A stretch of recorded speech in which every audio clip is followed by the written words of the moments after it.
Welcome to Donmar TV News Channel. At ngayon, kaugnay po ito sa pagkapanalo ni Heidelin ba? O Heidelin Diaz ng gold medal.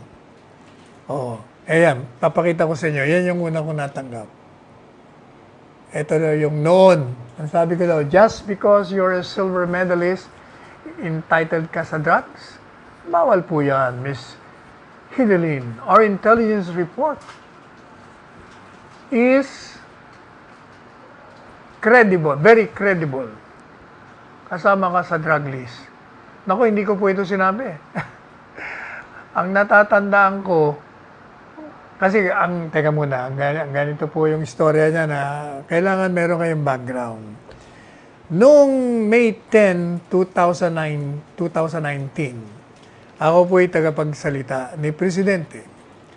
At 3 beses isang linggo, ako po ay nagkakaroon ng press briefing.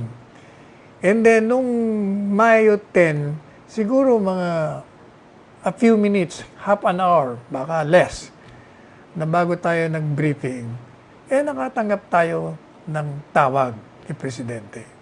At sinabi niya sa akin, ilabas mo yung ipadadala ko dyan na matrix kung saan yung mga intelligence, gumawa sila ng mga diagram na yung mga taong involved o maaaring involved sa na ako'y gustong tanggalin sa posisyon, Aus Duterte Matrix ang naging tawag ng media doon. So yun naman yung prinisinta ko. Unang-una yung Matrix, wala akong kinalaman doon. Natanggap ko lang nga yun, ilang minuto bago ako mag-press briefing. Pangalawa, I suppose, yun po ay galing sa intelligence. Siyempre, ang mga intelligence, ang military, ang kanila pong trabaho, pangalagaan ang seguridad ng bansa at ng presidente. So, yung mga nagpaplano ng masama kay presidente at sa bansa, masama at labag sa batas, tungkulin nila na bantayan nila, subaybayan nila yung mga tao. Kung ano-ano mga koneksyon. Madali sabi, yun ang matrix. So, yun naman yung nilabas ko.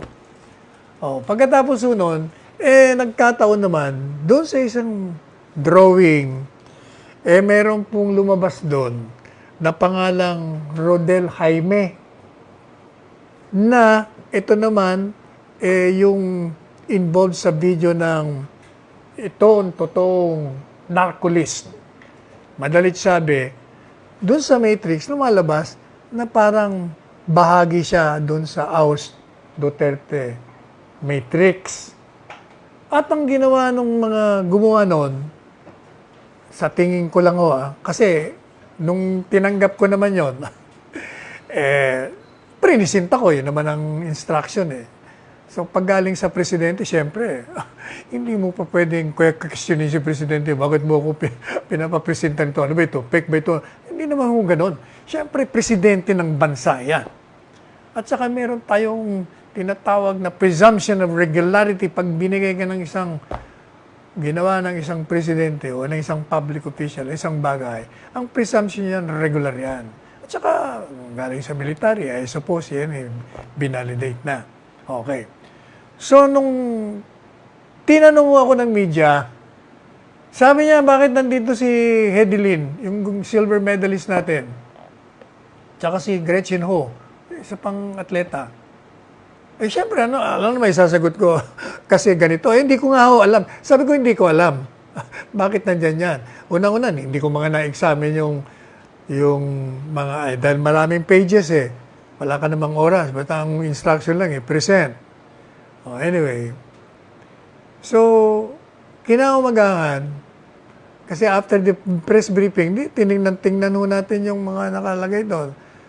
Yung pala, sa aking pagsusuri, yung pangalang Rodel Jaime na involved doon sa video ng ito, ang totoong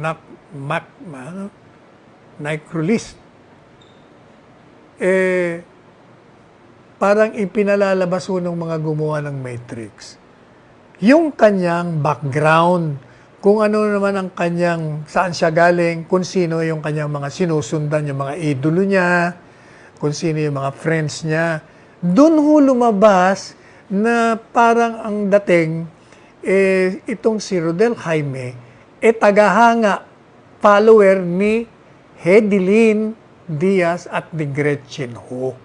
So, ibig sabihin, yung iba naman, ang basa, dahil na, kasi pag nandun ang pangalan, akala nila, lahat ng pangalan nandun involved na hindi. Meron siyempre, may mga dahilan kung ba't nilagay. Dahil kung may connection nga pinapakita lang kung anong uring pagkatao mo. Ano bang status mo? Ano bang political leaning mo? Sino ba mga sinusundan mo? Para malaman ang pagkatao mo. Kaya nung nailagay po yung dalawang pangalan ni Hedilyn sa ni Gretchen Ho, pinapakita lamang na fans itong si Rodel Jaime nitong dalawa. Siyempre, maraming fans. Sikat Saka naman talagang magaling. So, yung iba naman, nakala nila dahil nandun ang pangalan ni Hedilyn, yung isa dalawang reporter, sabi niya, bakit na dyan? Kasama ba yan? Drug addict ba yan? O drug, ano ba yan? Involved sa drugs ba yan? Dahil yung sa narcolis ng listahan. Sabi ko, hindi ko alam. Pero sinuri ko, yung pala, yun lang palang ibig sabihin nun. Kaya the following day, nung May 11, kung hindi tayo nagkakamali, May 10 pala. May 10.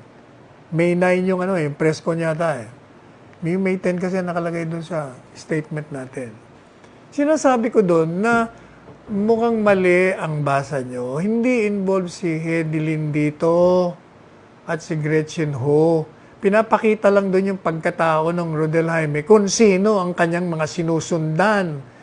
Kung baga, ganito, ito ang analogy, sabi ko kay Carmina Constantino. Halimbawa, may matrix na sino yung mga involved sa drug. Yung pangalan ko lumabas, halimbawa. Okay? Pag nakalagay ang pangalan ko doon, at yung gumawa ng matrix, pinapakita niya kung sino yung aking mga kaibigan sa Facebook. Siyempre, ilalagay doon. Halimbawa, sabi ko kay Carmina Constantino, halimbawa, kaibigan kita, inilagay ko doon ang pangalan mo. Ibig ba sabihin, involved ka sa drug kung ako ang involved? Siyempre, hindi. Guilt by association yun. Kaya lang nilagay doon para malaman lang kung sino friends ko. Ganon din po yun. Okay. Tapos, ito balik mo nga doon sa mga fake. Ngayon, ito, dahil nanalo siya ng gold, yung mga detractors ni Presidente, at siyempre, dahil ako nagtatanggol sa Presidente, ayaw nila sa hate na hate ako ng mga oposisyon.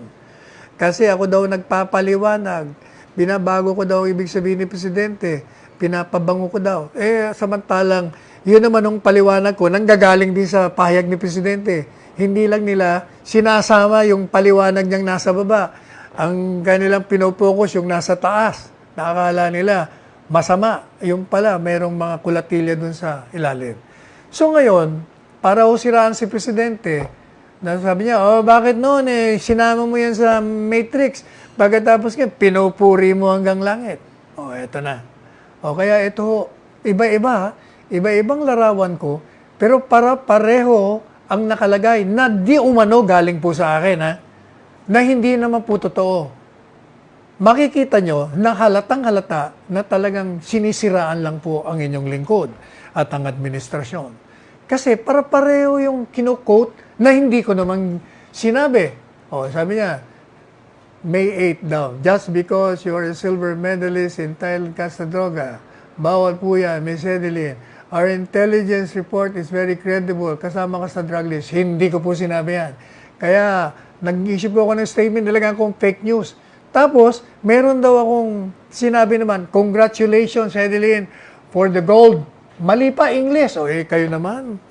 English major ho ako. Napupuri nga yung English natin Hanap pa raw sila ng dictionary. Ito, mali grammar. Sabi niya, ano yan? To our countries, ano yan? Lakihan mo nga yan. We always know that you will bring honor to our country. That's why the Duterte administration always extend. Yan. Mali pa grammar, in support to you. Sila rin ang gumawa niyan, hindi ko rin sinabi yan. Totoo na kinongratulate ko. Ito ang aking official statement. Tingnan nyo naman ang English ko rito. Maiksi lang, simple lang. Sabi ko, Heidelin Diaz feat makes us Filipino proud. Her getting the gold is a testament to the Filipino race's talent and indefatigable spirit. It serves as an inspiration to all Filipino athletes that getting gold in the Olympics is no longer a dream, but a reality. Congratulations, Heidelin Diaz. Oh, yan po ang official statement ko. Hindi po yung mga fake na yun na pinagkukumpara nila para pakita na, noon, banat ka. Ngayon, pinupuri mo. Hindi po totoo lahat yun. Now, pwede ba natin pakita yung yung matrix kung saan lumabas? Yun ang pagkabanggit kay Heidelin Diaz. Hindi nga ako lumabas yun dun sa yung unang mga matrix na mga drawing na nilabas ko. Parang subsequent na lang yun. Tsaka parang may nakapo na lang. Pero tingnan nyo, nakunan kasi ito sa TV. Tingnan nyo kung paano lumabas ang pangalan. Pakizoom nyo. Yung pangalan no ni Rodel Jaime, ayun. Okay? Ayan ang Rodel Jaime. Yung nung nasa gitna. Ngayon may nakalagay ho doon na following Heidelin Diaz. Ibig kong sabihin, pina-follow nitong si Rodel, klarong-klaro. Pag sinabi niyong following, ibig sabihin follower, fan. Kaya nga mali ang isang reporter doon na inadapt naman ng iba na, bakit? Kasama mo yan sa, kaya nga gumawa kagad tayo ng statement na hindi, mali ang basa nyo. Follower lang yan. Pero ngayon, syempre, ginagamit to nila. Kaya katakot-takot na sa social media, sinicirculate to nila na yan daw ang ginawa ko. Tinag ko daw. Pagkatapos daw, ngayon, ayaw pa ako raw mag-apologize. Sus Mariosep talaga kayo. Ngayon, hindi lang yan. May bago na naman. Sabi sabi niya, may nananawagan yan na wag ka daw iboto pag ikaw ay kumandidatong senador. Ibang klase rin ng mga tao talaga, no? Ay, nako. Pinasisikat nyo lang inyong lingkod. Pinag-uusapan nyo. Kagandang hindi tayo sikat.